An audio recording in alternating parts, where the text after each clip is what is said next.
In February of 1931, a shaft-sinking crew under a foreman named Delbert Kinder was driving a new hoist shaft for the Blackfern Coal and Coke Company, 3 miles outside Annawolt in McDowell County, West Virginia. The company wanted a second opening into the Pocahontas No. 3 seam to shorten the haul from the No. 2 workings, and Kinder's crew was doing what shaft crews in that country did every season, blasting and mucking rock by handcar through the sandstone and shale that lay below the coal measures, ground every man on the payroll had broken 100 times in 100 other hollows. On the 11th of February, at 431 feet, the drill steel went through the last few inches of rock into open air where there should have been more rock. Kinder ordered the round finished and the face mucked out, and by the following morning the crew had broken an opening wide enough for a man to step through, into a space that did not appear on the company's seam maps, and had no business existing in that formation at all. Kinder went in first with a carbide lamp, on his hands and knees through the last few feet of broken rock, and what the lamp showed him past the rubble was not the ragged edge of a natural void, but a wall, standing square to the opening, close enough to touch. He backed out without going any farther, and sent a boy up top to fetch the mine superintendent before the rest of the shift ever saw what he had seen. If you're finding this story compelling, hit the like button and subscribe, and drop a comment telling me where in the world you're watching from. It means a great deal to know who is paying attention. What Kinder's crew found was a chamber roughly 18 feet long, 9 feet wide, and a little over 6 feet at the crown, cut into grey sandstone below the coal seam the company was trying to reach. The walls were flat, not roughly flat, the way a blasted heading is flat, but planar across their whole length, meeting the floor and the low-arched ceiling at corners a man could run a straight edge against without finding a gap.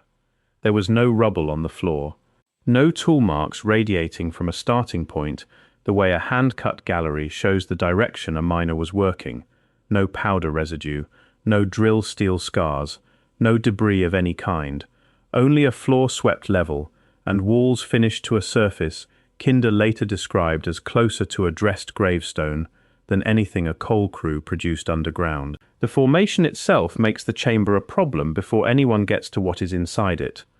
McDowell County sits in the southern West Virginia coalfield, in Pennsylvanian-age rock, laid down some 300 million years ago as river deltas and swamp forest, compressed over time into alternating beds of sandstone, shale, and coal. It is not karst country.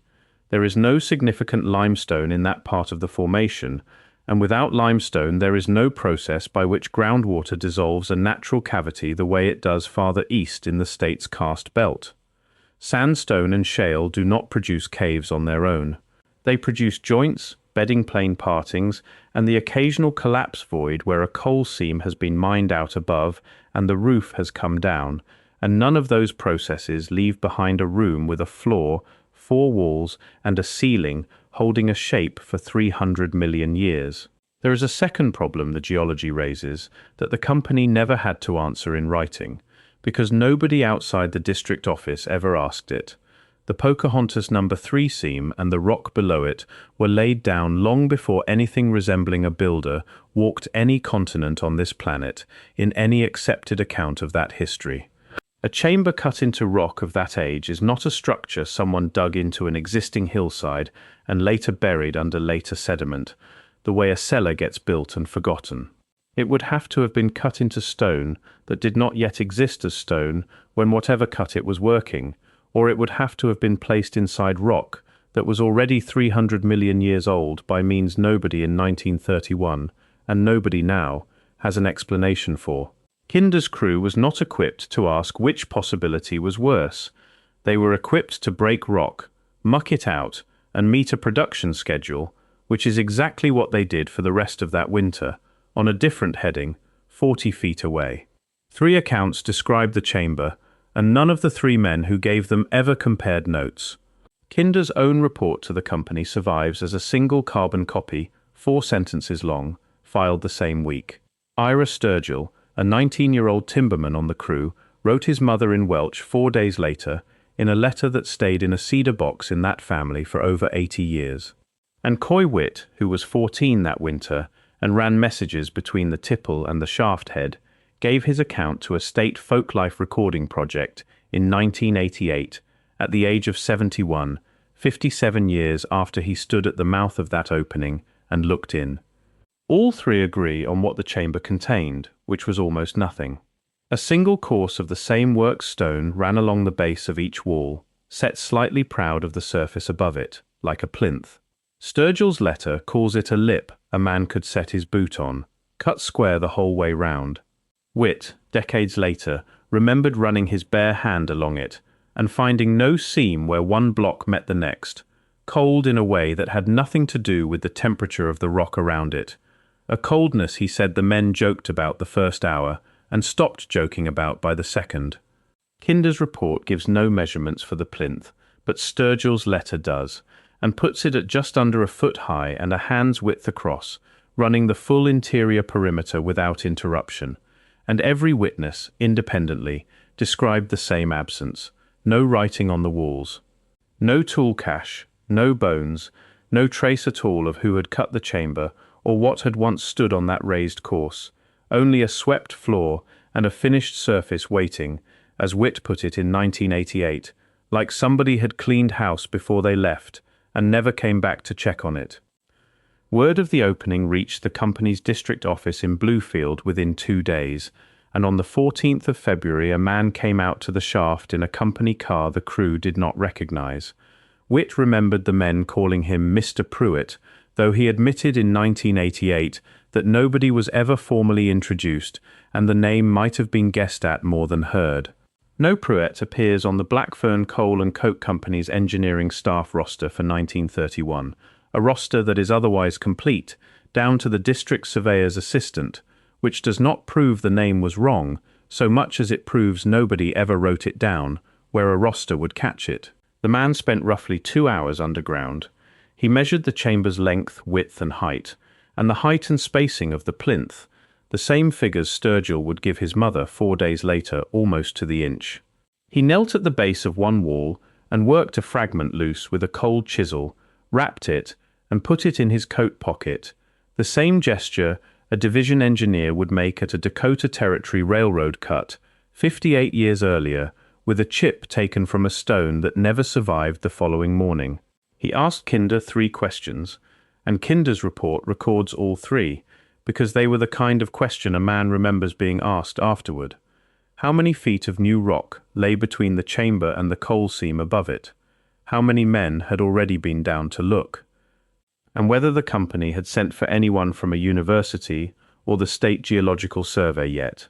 Kinder answered the last one plainly. Nobody had.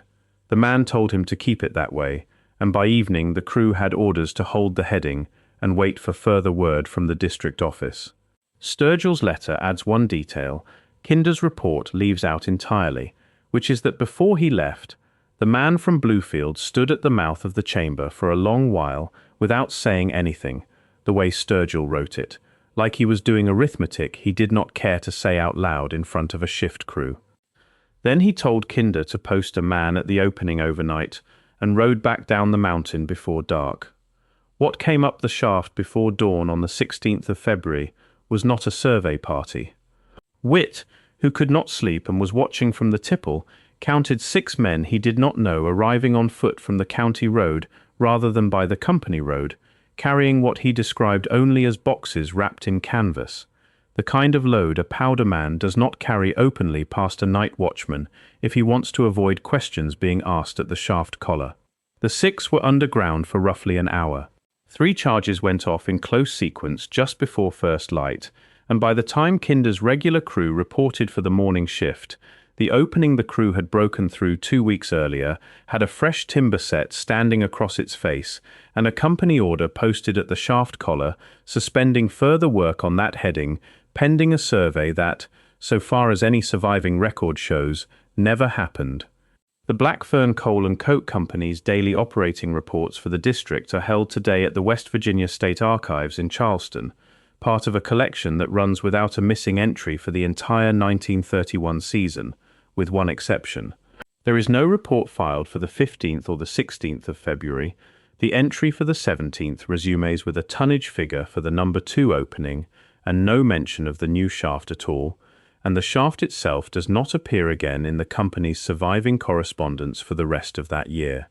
It was finished eventually, in 1933, along a slightly different bearing that missed the old heading by roughly 40 feet, a deviation the completion report attributes to unfavorable rock conditions, without further detail and without a geologist's name attached to the assessment. If this investigation has your attention, subscribe and turn on notifications. There is more to uncover. Your support makes it possible to bring these buried histories to the surface. The chamber below the Pocahontas seam is not the only account of its kind from the Appalachian coalfields. In 1924, a rock crew driving a slope for the Panther Creek Colliery Company in Schuylkill County, Pennsylvania, broke into what a foreman's daybook describes only as a cut room, finished, empty, at a depth the daybook gives as 380 feet below the anthracite measures the company was working. The daybook entry ends there. The slope was completed on a revised alignment within the month, and the colliery's insurance surveyor's report for that quarter, otherwise itemized down to the cost of replacement rail, has no line item for the lost footage or the reason for the realignment. And in 1946, a continuous miner crew for the Big Laurel Coal Company in Harlan County, Kentucky, cut into a similar space while advancing a haulage entry, an event that survives at all only because a local union recorded a one-day work stoppage in its minutes on account of a finding in the number 4 entry, with no further description offered and no record of what, if anything, followed the stoppage. What is consistent across all 3 sites is not a story. It is a shape. A finished chamber, walls planar rather than merely flat, a raised plinth or course running the interior perimeter, no debris, and no tool marks from its own construction, cut into a rock formation with no natural process capable of producing it, at a depth well below any known mining or settlement of its region in any accepted timeline. And what is consistent in the response is just as exact. In every case, a company that measured everything about the extraction of coal down to the penny per ton chose, in the one instance where it found something that was not coal, to seal it, misplace the paperwork, and resume production on a schedule that suggests almost no time was lost at all. None of the 3 companies ever announced a discovery. None of the 3 ever brought in an outside geologist, so far as any surviving record shows, and none of the 3 chambers has ever been reopened for study since. 2 more details cross the distance between Pennsylvania and West Virginia and Kentucky, without any of the 3 companies ever having reason to compare records with the other 2. In both the Panther Creek Daybook and Kinder's own report, the discovery falls within a single working day of a full moon, a coincidence a company clerk would have no reason to note and did not note, and one that only shows up at all because a folklife researcher cataloguing Witt's 1988 recording happened to check the almanac decades later out of idle curiosity. And in both Pennsylvania and Kentucky, as in West Virginia, the company sent its own man underground before it sent for anyone else, and in both cases that man's name does not appear on any surviving company roster for the relevant year. The pattern is not a claim about what any of them found. It is a claim about what all 3 of them decided a find like that was worth, which turned out to be less than the cost of a single delayed shift. Ira Sturgill did not go back underground after the 16th of February. He transferred to a surface job at the Tipple within the month, worked for Blackfern another 11 years, and according to a postscript at the bottom of his letter, kept a piece of the plinth stone about the size of a silver dollar, worked loose with his own pocket knife on his first look into the chamber, before Mr. Pruitt ever arrived at the shaft. That fragment stayed in the cedar box with the letter, passed down through 3 generations of the same family in Welch, and in 2011 it was shown to a working geologist with 3 decades of field experience in Appalachian, Pennsylvanian-age rock, on the condition that his name never be attached to any account of it. His written assessment, given to the family and to no one else, described the fragment as a fine-grained sandstone consistent with the local formation in mineral composition, which ruled out the possibility that it had been carried in from somewhere else. What it could not explain, in his own words, was the finish. He found no tool marks under magnification, no striation consistent with any cutting method he could name for that era or for any earlier one, and a surface flatness he called, in his own careful phrase, closer to a polished specimen slide than to a piece of worked building stone. He would not put his name to any claim about who had shaped it or when. He was willing to say only that whoever had finished that surface had not used a chisel, a saw, or an abrasive wheel, and that he did not know what they had used instead. The company sealed the heading and lost the paperwork, but sandstone below a coal seam does not undo itself the way a cancelled shift does. The chamber Delbert Kinder's crew broke into on the 11th of February is still there, behind a timber set that has needed replacing at least twice since 1931. In a heading, the company's own completion report deliberately routed 40 feet around rather than through. Whatever the swept floor and the raised plinth were built to hold, it did not leave with the men who sealed the room back up.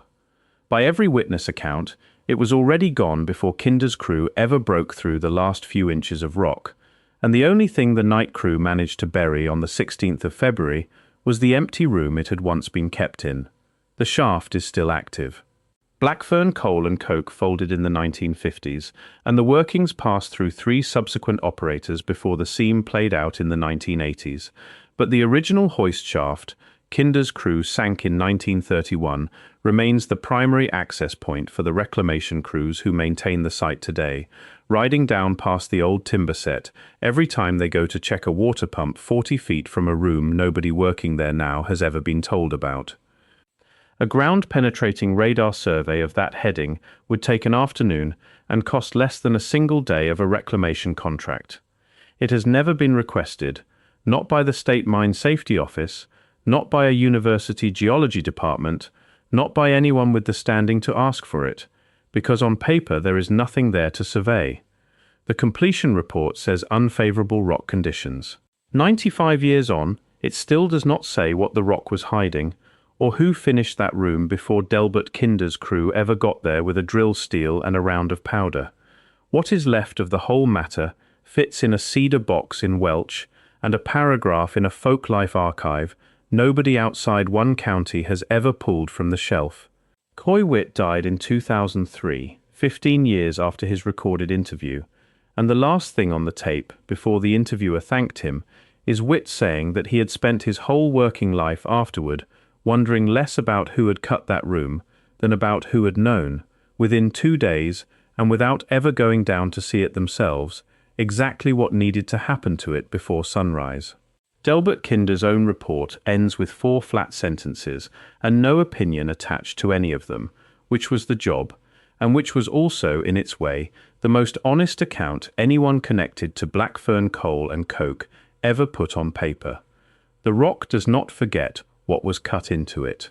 Only the company records do, and only for 2 days out of an entire season, otherwise complete down to the price of hay for the mule teams. Thank you for staying with this until the end. If what you heard here stayed with you, the other films on your screen continue the investigation. Subscribe if you haven't, and I will see you in the next one.